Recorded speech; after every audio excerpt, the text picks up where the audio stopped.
Hi everyone. ఈ వీడియోలో మనం స్ప్రింగ్ బూట్ యూజ్ చేసి ఏపీఐస్ ఎలా క్రియేట్ చేయాలో చూద్దాం.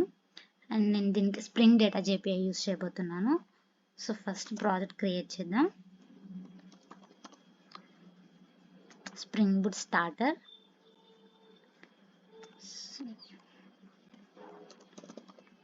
Boot spring boot API, boot. Okay, ఇక్కడ డిపెండెన్సీ సెలెక్ట్ చేసుకుంటున్నాను.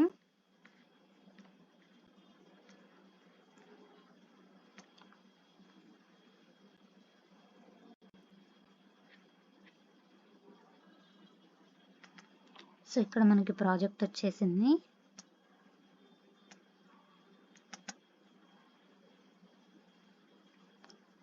రన్ చేస్తా.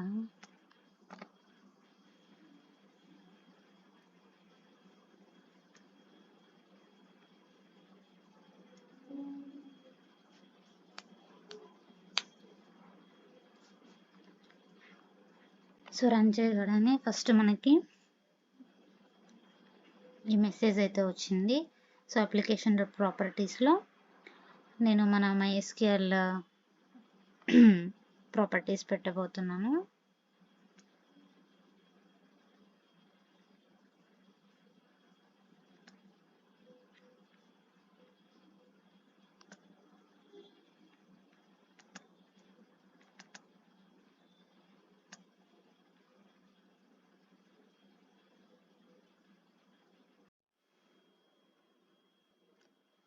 సో ఇది నా అప్లికేషన్ ప్రాపర్టీస్ ఫైల్. ఇందులో మన MySQL user name, password details పెట్టాను అండ్ URL ఆల్సో. ఇక్కడ పోర్ట్ అనేది నేను డైనమిక్గా 8083 ఇచ్చాను అనమాట. బట్ డిఫాల్ట్గా మనకి 8080లో రన్ అవుతూ ఉంటుంది కాబట్టి.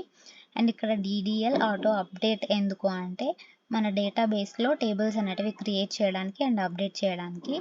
అండ్ ఇక్కడ షో SQL ట్రూ ఎందుకు ఇచ్చాము అంటే మనం ఏదైతే ఆపరేషన్ చేస్తున్నామో సో ఆ క్వెరీ అన్నది మనకు కన్సోల్లో చూపించడానికి షో SQL ట్రూ అనేది ఇక్కడ యూజ్ చేస్తామన్నమాట ఈ ప్రాపర్టీ.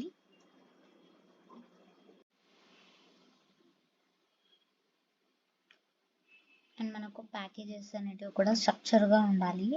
సో ఇక్కడ మనకు com.boot అనేది బేస్ ప్యాకేజ్ అయితే సో ఆ బేస్ ప్యాకేజెస్తో మనకు మిగతా ప్యాకేజెస్ అన్నట్టు ఉండాలి.